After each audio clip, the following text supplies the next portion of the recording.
The winding road cut through the dense forest like an endless tunnel. The sun was starting to hide behind the trees, casting long shadows across the asphalt.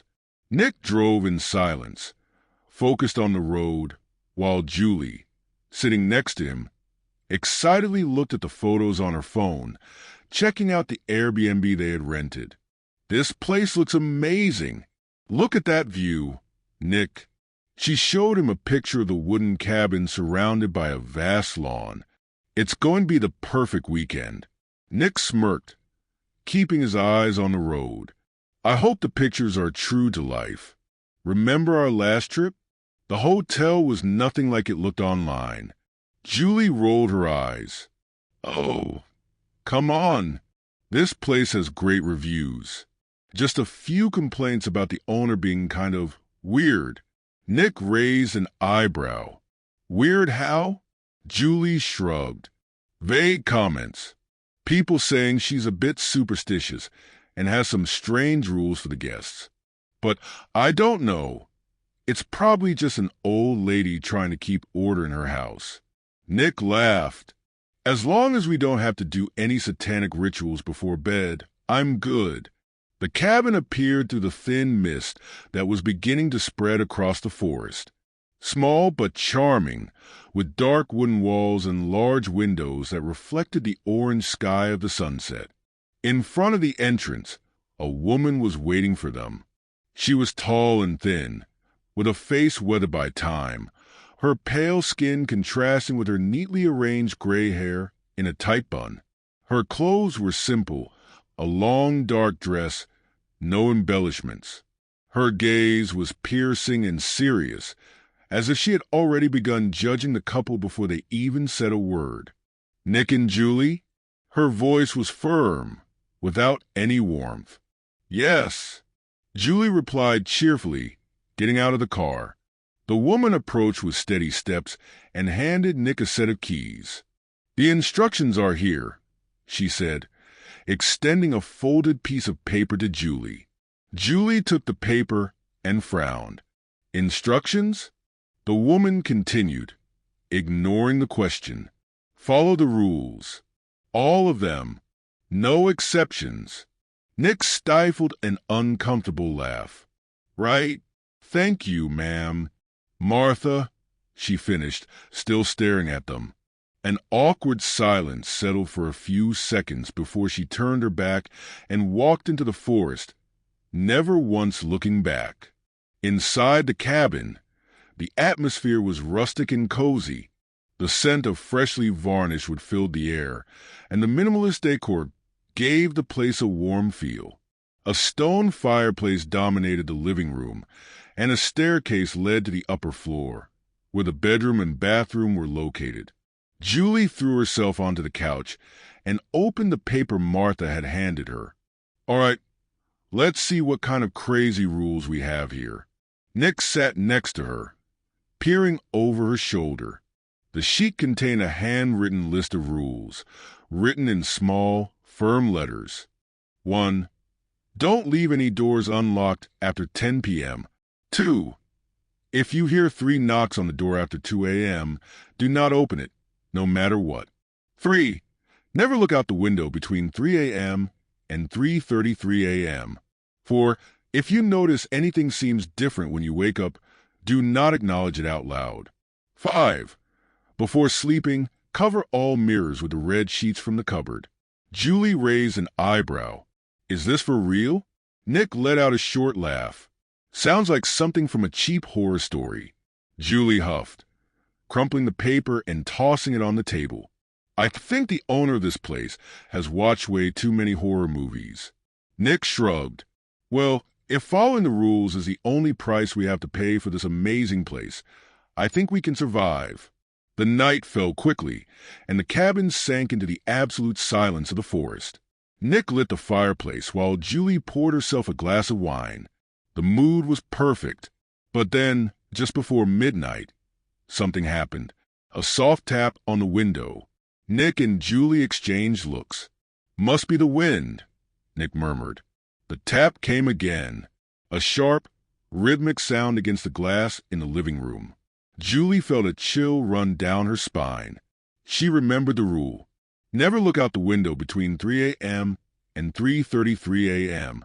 She glanced at the clock. 2:59. Her heart skipped a beat. Nick, don't look. But it was already too late. Nick, curious, turned his face toward the window, and what he saw made his heart race. The reflection of the fireplace danced on the window glass, distorting the image of whatever was on the other side. Nick froze, his face pale, his eyes wide in a mix of confusion and terror. "What's going on?" Julie whispered, feeling the air around them grow heavy, as if the house itself were holding its breath. Nick didn't answer. She nudged him in the arm, her voice more firm this time.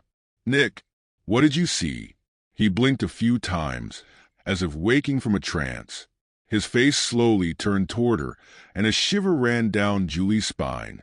There was something strange in his eyes. "Nothing," he finally said, his voice dry. There was nothing out there. But Julie didn't believe him. The rest of the night passed in unsettling silence. Nick insisted he hadn't seen anything, but his behavior changed. He became quiet, distracted, always glancing at the windows out of the corner of his eye, as if expecting to see something there at any moment. Julie tried to ignore the bad feeling, convincing herself it was just her imagination. But when she went upstairs to the bedroom and into the bathroom to brush her teeth, she noticed something that made her stomach turn. The bathroom mirror. She remembered the rule. Before sleeping, cover all the mirrors with the red sheets from the cupboard. But they hadn't done that. Julie swallowed hard and averted her gaze from the glass, trying to push away the paranoia. She opened the cupboard, found one of the sheets, and hesitantly covered the mirror with it. The fabric fluttered slightly, as if something were moving behind it. Julie held her breath. "Just the wind," she murmured to herself. But there was no wind. Nick lay down beside her in bed, but his body was tense. Julie stared at the dark ceiling, hearing only the occasional creak of the cabin's wood. The wine and the cold from the forest made her feel sleepy, and soon her eyes began to grow heavy. That's when she heard it. 3 knocks. Downstairs. Sharp. Precise. Knock. Knock. Knock. Julie went rigid, her heart racing. She slowly turned to Nick, hoping he'd heard it too. He was awake, but he didn't react. His eyes were open, fixed on the ceiling, completely still. Julie felt a growing sense of terror. Nick, he didn't respond. He just lay there, eyes empty, his breath so faint she could barely make it out. The feeling that something was wrong became unbearable. Then came the 4th knock. Knock, and with it, a low, muffled laugh. Julie held her breath. The 4th knock. The rule said 3. Someone or something was playing with them. She grabbed Nick's arm and shook him. "Nick, wake up." He finally blinked, as if he had just snapped out of a deep trance. His eyes met hers, confused and scared. "What? Didn't you hear that?" He was about to respond, but then they both heard it. Footsteps. Inside the house. Heavy. Slowly climbing the stairs. Nick jumped up from the bed. "Did we lock the door?" Julie felt her stomach drop. They hadn't locked it. The rules. They were breaking the rules. The footsteps were getting closer. Slow, dragging, but relentless. Someone was coming. Or something. Nick stood up and grabbed his phone. The screen glowed in the dark, and he tried dialing the police. No signal.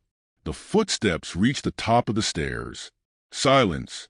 Nick and Julie dared not breathe. The silence stretched on. Nothing. Then the sheet on the bathroom mirror began to move on its own. The sheet over the mirror rippled, as if something behind it were breathing. Small waves ran through the fabric, suggesting a hidden presence, something trying to emerge or worse, trying to be seen. Julie felt her heart pounding in her chest. Nick moved slowly, grabbing the lamp next to the bed as if it were an improvised weapon. His eyes were fixed on the covered mirror, waiting for something. Then the sheet fell, and the thing was there. Julie's reflection was standing on the glass, but it wasn't moving with her. Her arms were stiff at her sides, her head slightly tilted, her eyes wrong, black, deep, bottomless. It was her, but it wasn't. Julie stifled a scream and took a step back, feeling bile rise in her throat. "Nick!" Her voice came out as a whisper. Nick froze. He was staring at Julie's reflection, and then at the real Julie beside him, trying to make sense of it. That's when the reflection smiled, a crooked smile, too wide, as if the face were made of rubber and had been stretched by invisible hands. Julie started crying silently, her eyes wide. The reflection slowly raised one hand and pointed to the door. In that instant, 3 sharp knocks echoed from the other side. Knock! Knock! Knock! Nick and Julie froze.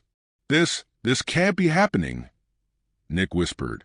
Julie tore her eyes away from the mirror and grabbed his hand tightly. "Don't open that door." They waited, holding their breath. No sound.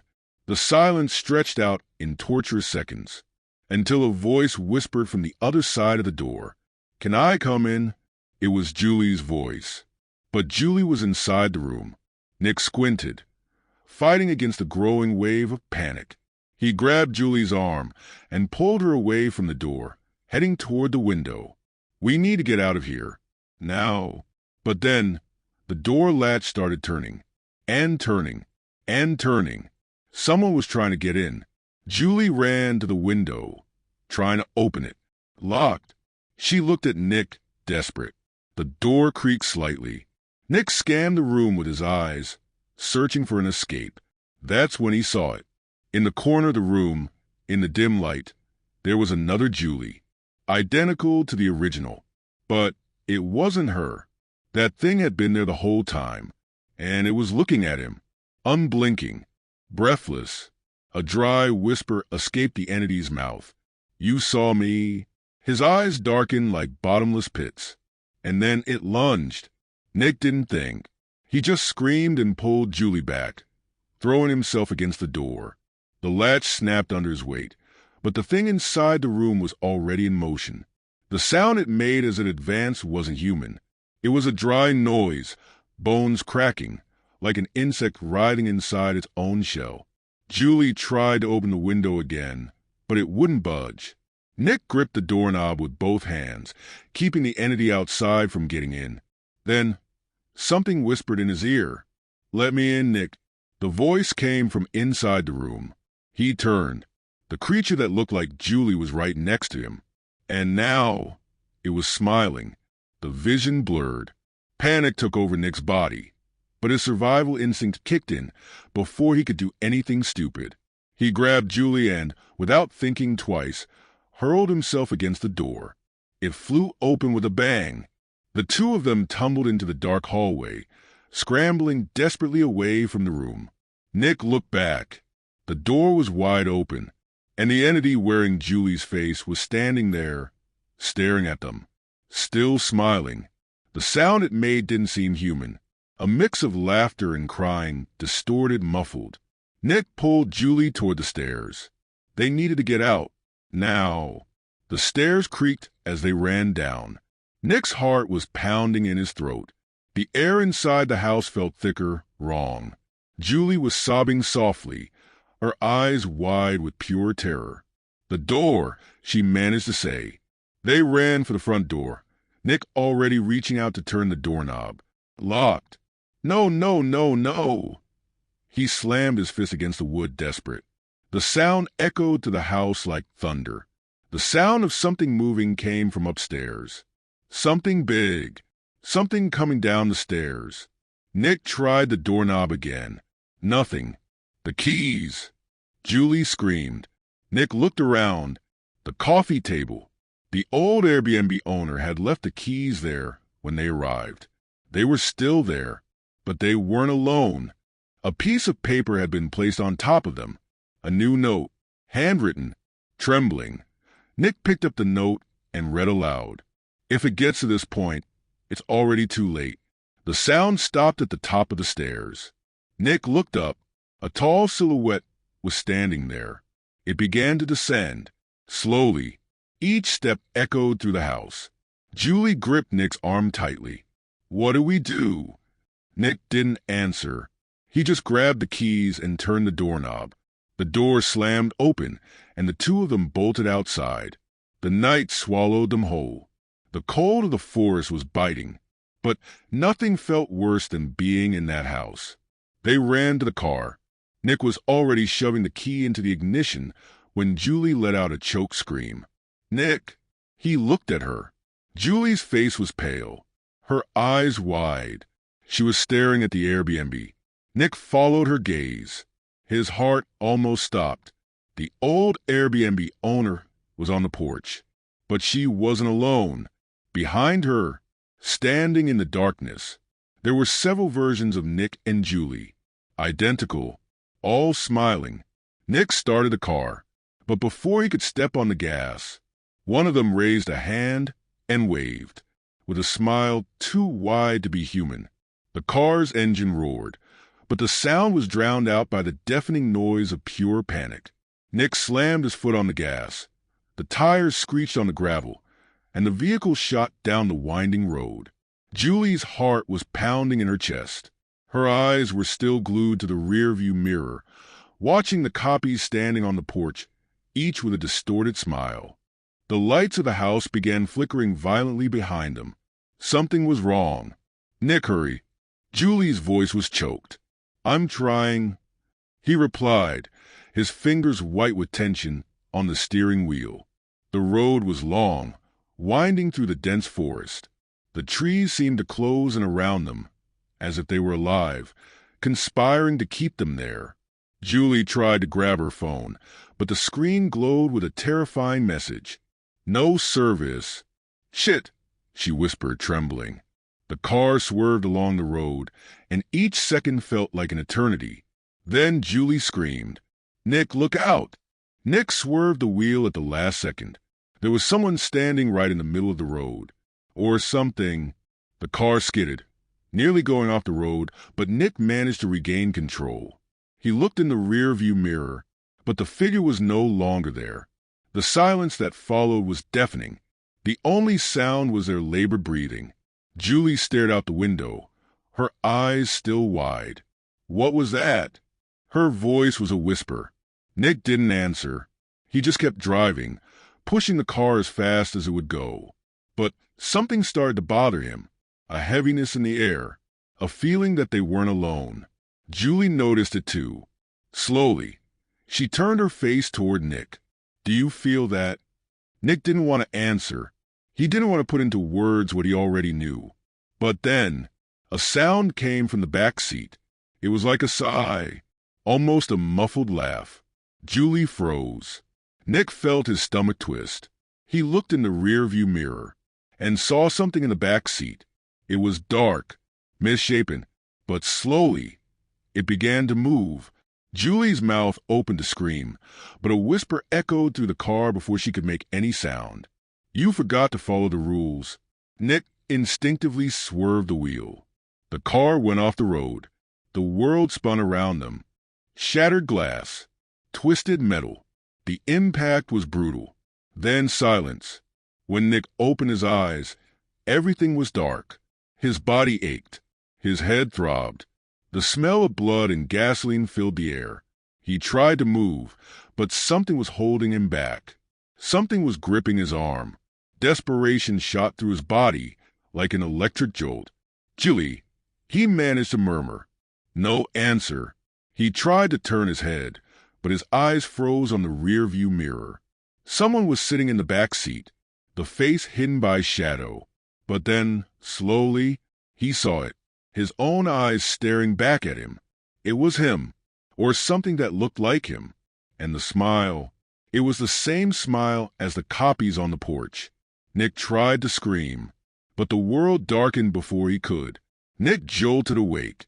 His whole body ached, his head throbbed, and the metallic smell of blood filled the air. For a moment, everything was blurry. The accident, the impact, the shattered glass. Then he remembered. Julie. Panic hit him like a wave. "Julie," His voice came out hoarse-weak. He tried to move, but something was holding him down. Something was gripping his arm. He forced himself to look to the side, and then he saw it. Julie was there in the passenger seat, but her body was strange, twisted in a way that wasn't natural. Her face was turned toward him, eyes wide open, but there was something wrong. She wasn't blinking. She wasn't moving. She was just smiling. "Julie?" Nick whispered, his stomach churning. Then she spoke. Or rather, something inside her spoke. "We're home, Nick." The voice wasn't hers. It was distorted, multiple. Nick screamed and recoiled from her, trying to open the car door. But then he realized the car was no longer on the road. It was back at the Airbnb. Nick stumbled out of the vehicle, his heart racing. The house was intact, as if nothing had happened. The porch, the flickering yellow light, the suffocating trees around it. But something was different. The front door was open, as if it were waiting for him. This isn't real," he murmured to himself, trying to understand. But the sound of footsteps on the wooden porch interrupted his thoughts. He looked up. The old Airbnb owner was standing there, the same empty smile on her face. And behind her, the copies of Nick and Julie were back. But now, there were more of them, at least a dozen, all identical, all smiling. Nick stepped back, terror flooding his body. "What do you want?" he screamed. The old woman tilted her head slightly. "You broke the rules, dear." Nick felt a chill run down his spine. "What?" The old woman gestured to the porch, and there, nailed to the door, was a new set of rules. But this time, there was only one sentence written. "If you try to escape, you'll return to the beginning. Always." Nick's heart nearly stopped. He looked around. The forest seemed smaller, as if it were closing in on him even more. The sky had no stars. It was as if the world beyond that Airbnb no longer existed. He had never left. He would never leave. And then, one of the copies took a step forward. His own reflection stared into his eyes and spoke with his voice. "Welcome back, Nick." Nick wasn't sure if he was seeing clearly. His eyes were watering, his vision blurring with the weight of everything that had happened. With every word from his copy, a deeper sense of despair overtook him, as if he were sinking into an endless abyss. "Welcome back, Nick." The copy smiled in a familiar way, but there was nothing real about it. Not anymore. The air felt heavy, suffocating, as if he were trapped inside an invisible prison, where the walls were made of time and lies. The old woman didn't move. She just watched, with the smile of someone who knew the fate of everyone there. "You're going to stay here, Nick." The old woman said, the words coming out like a sentence. "This house, this place, they already have you." He looked at Julie, still motionless in the passenger seat, but her eyes were already closed. She was no longer her. She was just another image in this nightmare. He knew that. It was as if the house had consumed everything he knew, everything he loved, and now he was in an endless cycle, returning to the same starting point every time he tried to escape. He tried once more, but there was no more strength in his body to fight. The strength was slipping away, as if each attempt to resist was being drained by something bigger. "Don't you understand yet, Nick?" one of the copies asked, her voice taking on a sinister tone. "There's no way out." Her smile was wide. "The rules of the Airbnb will always be followed."